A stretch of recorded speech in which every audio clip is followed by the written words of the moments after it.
mentally and physically the most.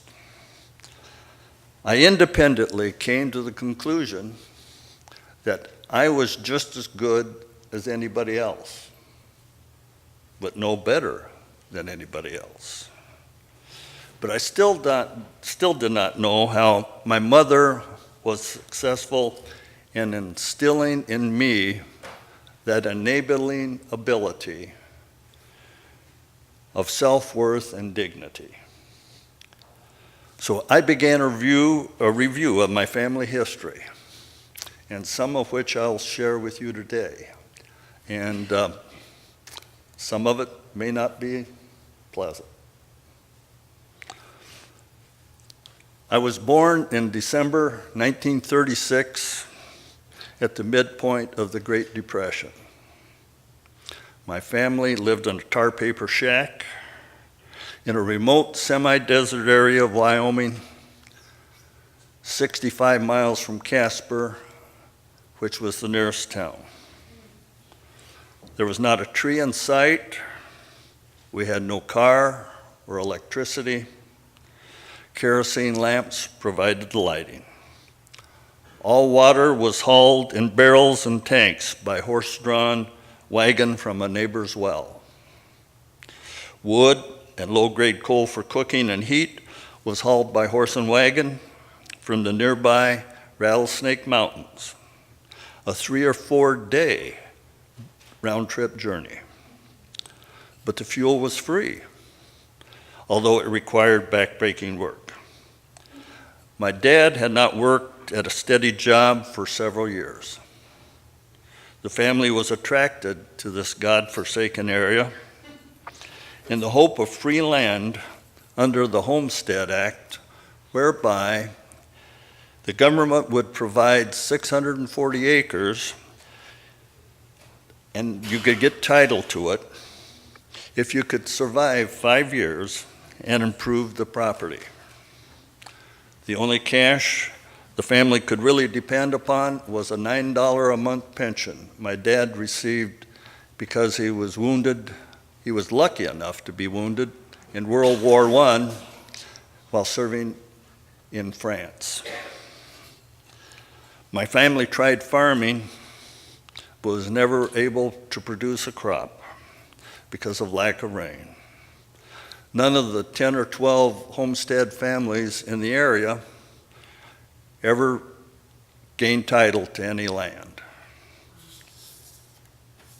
It appears to me that the Pilgrims in the 1600s had a better chance of survival than these poor homesteaders, because the Pilgrims had access to water, forest, wild game, and fish, and the land was more suitable for cultivation.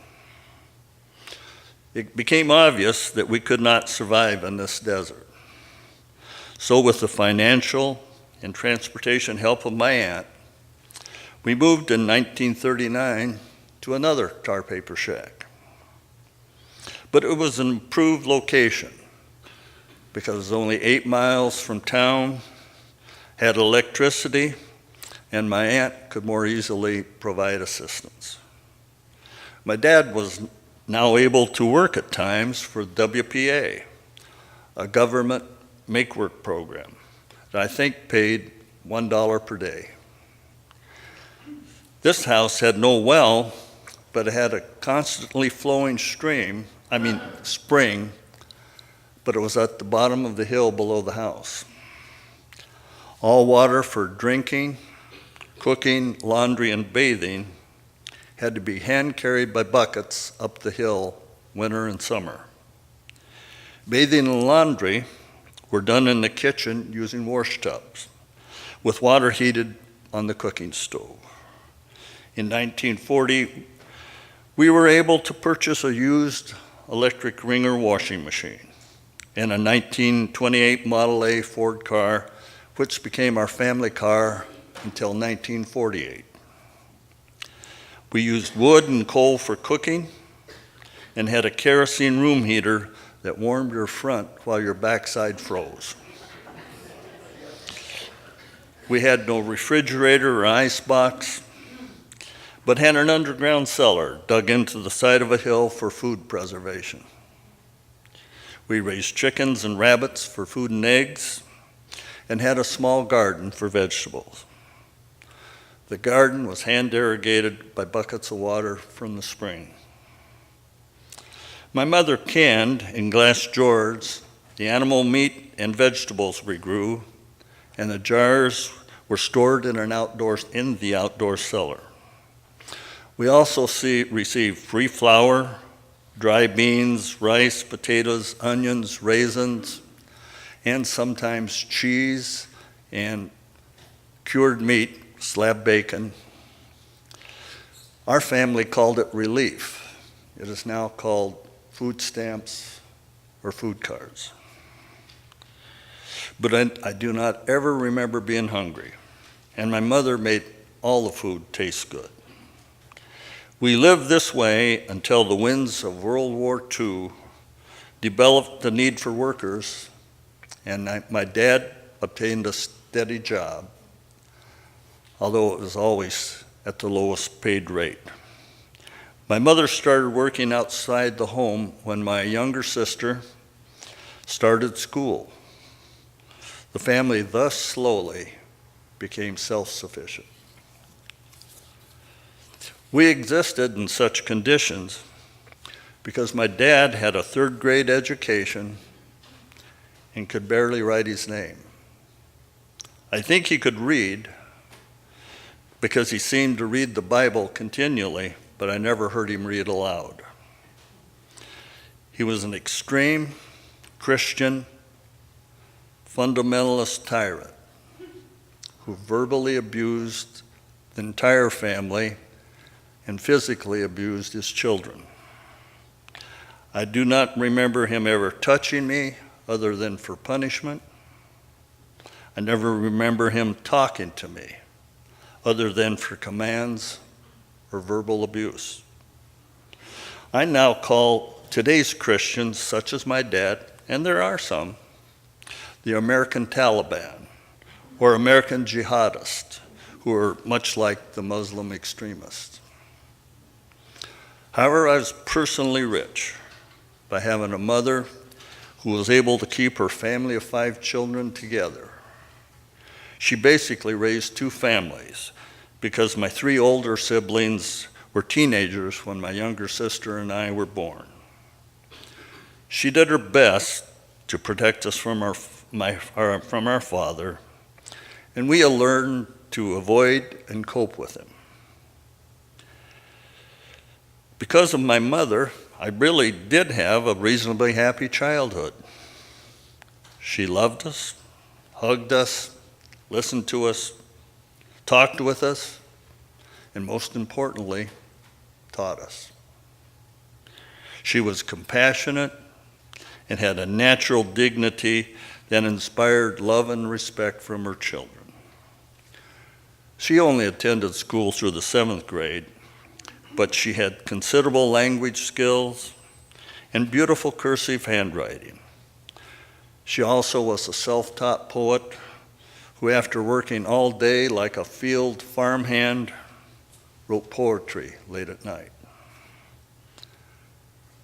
As a child, Tuesday was my favorite day of the week because it was my mother's ironing day. My sister and I would sit in our small chairs in front of the ironing board, and she would tell us stories. We had no books. She had already taught us most of the children fairy tales, so she made up stories, most with a moral content. Some stories were variations of the Good Samaritan, and some were heroic children. Many were morality stories of honesty and responsibility. She also expressed some of her personal philosophies, such as, it is no sin to be poor, but it is a sin to be dirty. Or, if you're going to do a job, do it right. And we kids often redid incomplete or sloppy tasks. She always made sure herself and her kids were clean. and our house was clean. Even our outside yard was orderly. According to my mother, without the assistance of my aunt, we would not have survived the Great Depression intact as a family, and most importantly, mentally intact. My aunt, like my mother, was constantly trying to help the Schroyer kids prepare for our future. Self-sacrifice was the price they paid, especially my mother. It takes a strong person to live their convictions, and my mom and aunt were such people. They knew they were not perfect and didn't expect perfection in others. They didn't preach their beliefs. They lived their beliefs, taught their beliefs, and let me and my sister watch. In the past few weeks, I have come to the amazing conclusion that my mother and aunt were Christian Unitarian Universalists, and neither they or I knew it until now. They exemplified deeds, not creeds. They were not trying to save our souls. They were trying to save our lives from perpetual poverty. This is perhaps why I became an early advocate for women's rights in the 1960s after reading the groundbreaking book by Betty Friedan, The Feminine Mystique. The positive family role models in my life were strong, responsible, and loving women. The men, not so much. The men in the family were mostly tyrants, dullards, drunkards, or a combination of some of these not so quality abilities. It appears this early exposure to belief-driven activism led me and my sister into the unlikely goal of receiving a college education. My sister, who is single, was the first in our family to graduate from college and received a degree in nursing. She also earned 2 advanced degrees, had a successful career as a nursing hospital supervisor, and taught nursing at the college level for several years.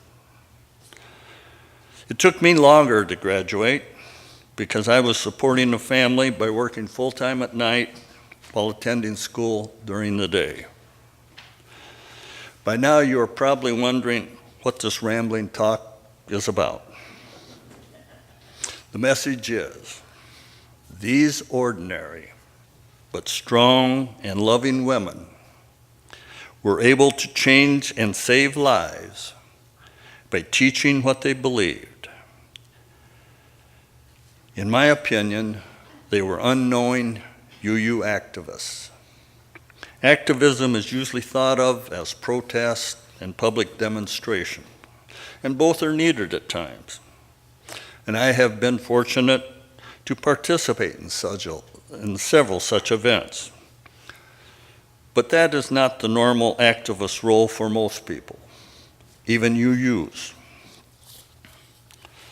I love and attend East Liberty because this is an activist church. Everywhere I look in this congregation, there are people living their religion. Some of you may be more active and public than others, but I see caregivers, good neighbors, transportation providers, nursing home visitors, political activists, child care providers, environmentalists, church workers, RE teachers, charity supporters, generous financial givers, pleasant friends, emotional support givers, role models, volunteers, loving parents and grandparents. The list could go on and on. But here are just 4 of the many reasons you may not know that you are a successful activist.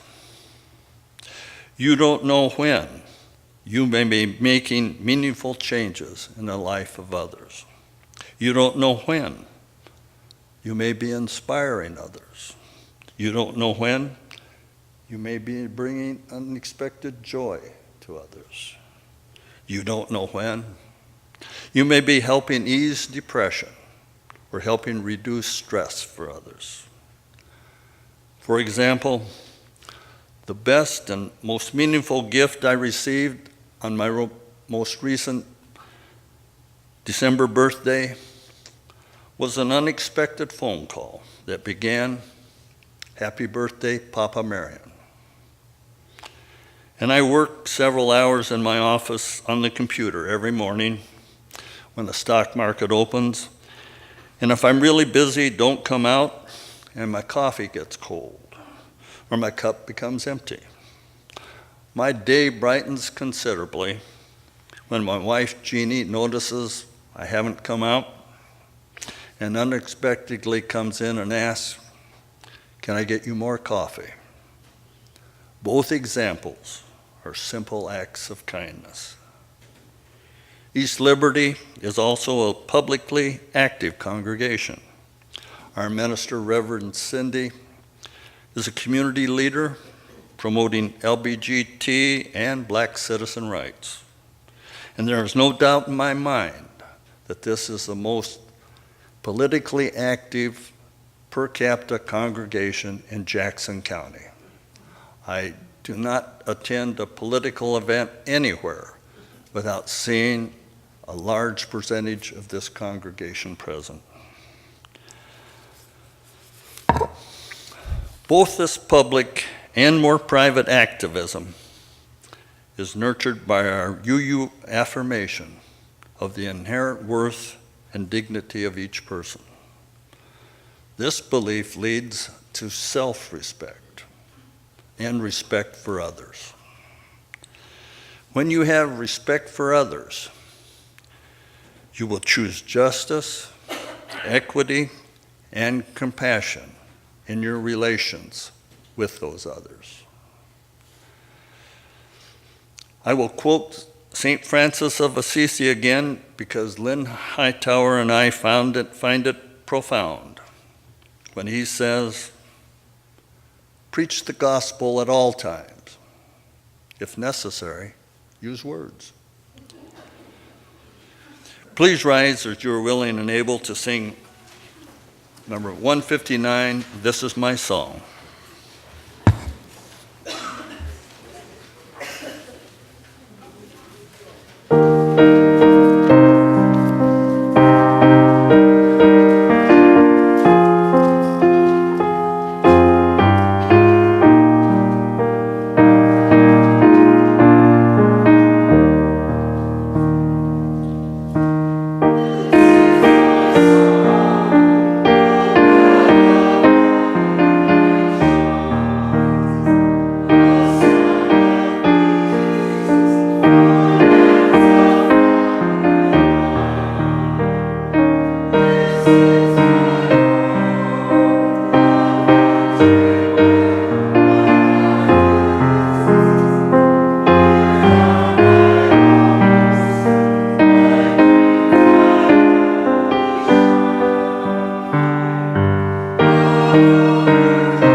be seated.